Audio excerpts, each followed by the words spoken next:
Revenge phone ఇప్పుడు మన తెలుగు రాష్ట్రాల్లోనే కాదు, దేశంలోనే చాలామంది అమ్మాయిలు, మహిళలు దీనికి గురవుతున్నారు. అసలు ఈ రివెంజ్ పోన్ అనే పదం చాలా మందికి తెలియదు. తమకు తెలియకుండానే వీటికి బలవుతున్నారు. భార్యాభర్తలు కావచ్చు, మరొకరు కావచ్చు. ఇప్పుడు టెక్నాలజీ పెరిగిన తర్వాత తమ రహస్య శృంగార జీవితాన్ని పార్ట్నర్తో పంచుకోవాలనే తహతహ అసలుకే మోసం తెస్తోంది. ఉదాహరణకు హైదరాబాద్లో రఘు అనే యువకుడికి ఆన్లైన్లో మణిచందన అనే యువతి పరిచయమైంది. ఆమె ధనవంతురాలు, మంచి కుటుంబానికి కోడలుగా వెళ్ళింది. కానీ రఘుతో పరిచయం కాస్త అతని మాటలకు, అందమైన ఫోజులకు పడిపోయింది. అది కాస్త వేరే సంబంధానికి దారితీసింది. మణిచందనను తన ఫ్లాట్కు పిలిపించుకొని అక్కడే ఎంజాయ్ చేసేవాడు. ఇలా వారిద్దరి మధ్య శృంగారం వెచ్చలవిడి తారాస్థాయికి చేరింది. ఆ టైంలోనే మంచి మూడ్లో ఉండగా ఫోన్ తీసి రఘు వారి శృంగార సమయాన్ని కూడా ఫోటోలు, వీడియోలు తీశాడు. నేనెవరికీ చూపించను, మనం చూసుకోవడం కోసమే ఇవి అని చెప్పాడు. ఆమె కూడా సిగ్గుపడుతూ వద్దంటూనే వీడియోలకి, ఫోటోలకి ఫోజులిచ్చింది. అంతెందుకు దూరంగా కెమెరా పెట్టి ఏకంగా శృంగారాన్ని కూడా రికార్డ్ చేసుకున్నారు. ఆ తర్వాత చూసుకుని నవ్వుకున్నారు. ఇలా పదుల సార్లు రఘు తన ప్రియురాలి నగ్న వీడియోలు, ఫోటోలు తీశాడు. కానీ ఆ తర్వాత ఆమె భర్తకు అనుమానం రావడంతో రఘుకు దూరమయ్యింది. ఆ సమయంలోనే రఘు తనలోని మరో యాంగిల్ను బయటపెట్టాడు. నీ ఫోటోలు, వీడియోలు నా దగ్గర ఉన్నాయి. మనిద్దరం శృంగారం చేసుకున్న వీడియోలు కూడా ఉన్నాయి. నాకు ₹1,00,000 ఇస్తే వాటిని డిలీట్ చేస్తాను, లేదంటే సైట్లో పెడతాను, ఆన్లైన్లో బూత్ సైట్స్లో అప్లోడ్ చేస్తాను అని బెదిరించాడు. దీంతో తన పరువు పోవడంతో పాటు భర్త కూడా విడాకులిస్తాడు. ఇక ఆత్మహత్య శరణమవుతుందని భయపడి 1,00,000 ఇచ్చింది. కానీ మరో 1,00,000 కావాలని డిమాండ్ చేశాడు.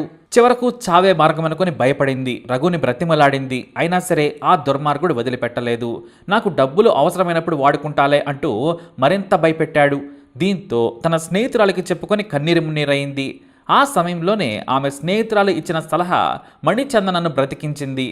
హైదరాబాద్లో సైబర్ పోలీసులకు తన స్నేహితురాలి తరపున ఫిర్యాదు చేసింది. సైబర్ టీం రంగంలోకి దిగి ఆ దుర్మార్గుడిని అరెస్టు చేసింది. అంతేకాదు ఆమె ప్రైవేట్ ఫోటోలను డిలీట్ చేసి ఓ జీవితాన్ని కాపాడారు. ఈ ఘటనలో బాధితురాలి పేరు మార్చి మీకు కథ చెప్పాం. కానీ మీకు కడప జిల్లా ప్రొద్దుటూరుకు చెందిన ప్రసన్న కుమార్ గురించి వినే ఉంటారు. బీటెక్ ఫస్ట్ ఇయర్లోనే చదువు వదిలేసిన ఈ దుర్మార్గుడు ఏకంగా 300 మంది యువతల న్యూడ్ వీడియోలు, ఫోటోలను సేకరించి బ్లాక్మెయిల్ చేశాడు.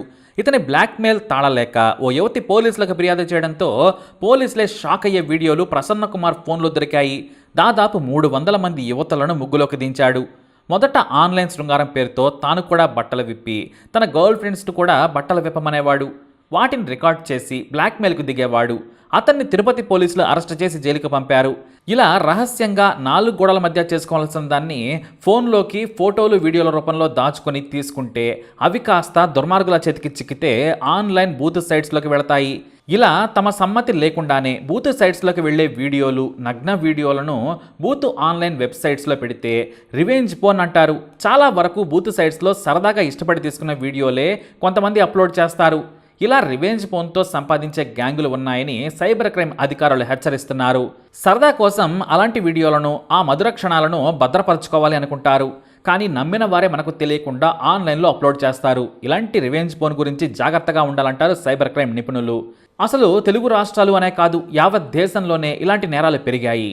ఇంకొంతమంది వేరే ప్రాంతాలకు వెళ్ళినప్పుడు సాధారణ లాడ్జ్లలో గదులు తీసుకున్న సమయంలో శృంగారం చేసుకుంటే రహస్య కెమెరాలు పెట్టి మరీ రికార్డ్ చేసి వాటిని ఆన్లైన్ సైట్స్లో పెట్టే నీచులు కూడా ఉంటారు. కాబట్టి అన్ని రకాలుగా జాగ్రత్తగా ఉండాలి అంటారు పోలీసులు. అయితే కొన్నిసార్లు మీ పార్ట్నర్ మంచి వ్యక్తే కావచ్చు, కానీ తమ క్లోజ్ ఫ్రెండ్స్తో సరదాగా వాటిని వాట్సాప్లలో కానీ ఇతర షేరింగ్ యాప్స్ ద్వారా పంచుకుంటే అవి ఒకరి నుంచి మరొకరికి చేరుతాయి. చివరకు సైట్స్లోకి అప్లోడ్ అవుతూ ఉంటాయి. కాబట్టి ఈ రివెంజ్ పోన్ గురించి కాస్త అలర్ట్గా ఉండాలి. అయితే ఇక్కడ రివెంజ్ పోన్ అనే పదం కాకుండా వేరే చట్టపరమైన లీగల్ వర్డ్స్ వాడాలని నిపుణులు సూచిస్తున్నారు. పోన్ అంటే ఇద్దరు భాగస్వామ్యుల మధ్య జరిగే శృంగారం. అయితే ఇక్కడ సమ్మతంగా జరిగిన తర్వాత మరొక వ్యక్తి అనుమతి లేకుండా సైట్స్లో అప్లోడ్ చేసి పరువు తీస్తే రివెంజ్ పోన్ ఎలా అవుతుందని అనేవాళ్ళు ఉన్నారు.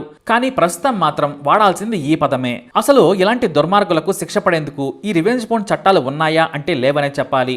సైబర్ క్రైమ్ చట్టాల కింద కేసులు పెట్టి నిందితులకు శిక్ష పడేలా చేస్తున్నారు పోలీసులు. ఇక కొంతమంది ఏకంగా ఫోన్లలో మెయిల్స్ను హ్యాక్ చేసి వాటిని సంపాదించి బూత్ సైట్స్లో అప్లోడ్ చేస్తున్నారు.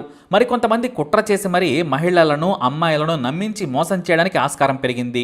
ఎందుకంటే ఇంటరాక్టివ్ వెబ్సైట్స్ రావడంతో ఎవరైనా సరే సులభంగా ఇంట్లో ఉండే అప్లోడ్ చేయడానికి ఆస్కారం కలుగుతుంది. ఇక కేవలం కరోనా టైం తర్వాత ఇలాంటి కేసులు దాదాపు 50% పెరిగాయి. మరి ఇలాంటి వాటికి దూరంగా ఉండాలంటే ఏం చేయాలి? ఎంత నమ్మకమైన వారైనా సరే తమ ప్రైవేట్ జీవితాన్ని ఫోన్లోకి తీసుకురాకూడదు. ఎందుకంటే కొన్నిసార్లు ఫోన్ పోవచ్చు, లేదంటే మెయిల్స్ ఇతర యాప్లు హ్యాక్కు గురి కావచ్చు. కాబట్టి ఇలాంటి సరదాలకు దూరంగా ఉంటే మంచిది. అయినా సరే కొంతమంది, ముఖ్యంగా నేటి యువతకు తమ ప్రైవేట్ లైఫ్ను ఫోటోలలో భద్రపరచుకోవాలి, ఆ క్షణాలను తామే మళ్ళీ చూసుకోవాలనుకుంటారు. అలాంటి వారు తమ ఫోన్లను జాగ్రత్తగా ఉంచుకోవాలి.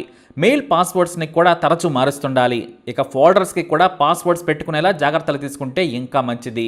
ఏ మాత్రం అలసత్వం ప్రదర్శించినా సరే మొత్తానికే తేడా కొట్టేస్తుంది. కాబట్టి తస్మాత్ జాగ్రత్త. తమ లవర్ అయినా, ప్రాణం ఇచ్చేవాడైనా సరే బయట వ్యక్తులతో శృంగారం కానీ, నగ్నంగా కానీ, రొమాన్స్కు కానీ కెమెరాల ముందు మాత్రం ఎంజాయ్ చేయొద్దు. ఎవరి బలవంతం చేసినా ఒప్పుకోవద్దు. ఎందుకంటే హైదరాబాద్లో ఓ కిలాడీ లేడీ ఓ బిజినెస్ మ్యాన్ను ముగ్గులోకి దించి ఏకంగా వీడియోలు తీసి 50 లక్షలు లాగేసింది. కాబట్టి నీచులు ఎక్కడైనా ఉంటారు. ఇంకో విషయం ఏంటంటే ఇలాంటి వీడియోల కోసం రాకెట్లు, గ్యాంగులు పనిచేస్తున్నాయి. మనకు చట్టాలు కూడా తీవ్రంగా లేకపోవడంతో సులభంగా నిందితులు బయటపడుతున్నారు. కేవలం IT act, indecent representation of women యాక్ట్లనే పెడుతున్నారు అధికారులు.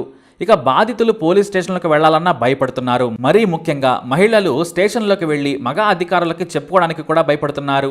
తమ ఐడెంటిటీ బయటపడుతుందని మరో టెన్షన్. అందుకోసం స్నేహితుల సాయం తీసుకోండి. షీ టీమ్స్ను సంప్రదించండి. మహిళా పోలీస్ స్టేషన్కు వెళ్లి మీ వ్యక్తిగత జీవితంపై ప్రభావం పడకుండా మోసగాళ్ల నుంచి బయటపడే మార్గాలు చాలా ఉన్నాయి. కాబట్టి భయపడద్దు. ధైర్యంగా ముందడుగు వేస్తే ఈ రివెంజ్ ఫోన్ నుంచి బయటపడి మీరు ప్రశాంతంగా బ్రతకొచ్చు. దానికన్నా ముందు రొంపిలోకి జరగకుండా ఉండేందుకు జాగ్రత్తలు తీసుకోండి. లేదంటే చిన్న పొరపాటు జీవితాలను తారుమారు చేస్తుంది. తస్మాత్ జాగ్రత్త. ముఖ్యంగా ఇది చెబుతుంది షీ టీమ్ పోలీస్ అధికారులు. మరి ఈ వీడియోని తప్పకుండా లైక్ చేయండి, షేర్ చేయండి. అలాగే ఈ ఛానల్ని సబ్స్క్రైబ్ చేసుకోండి.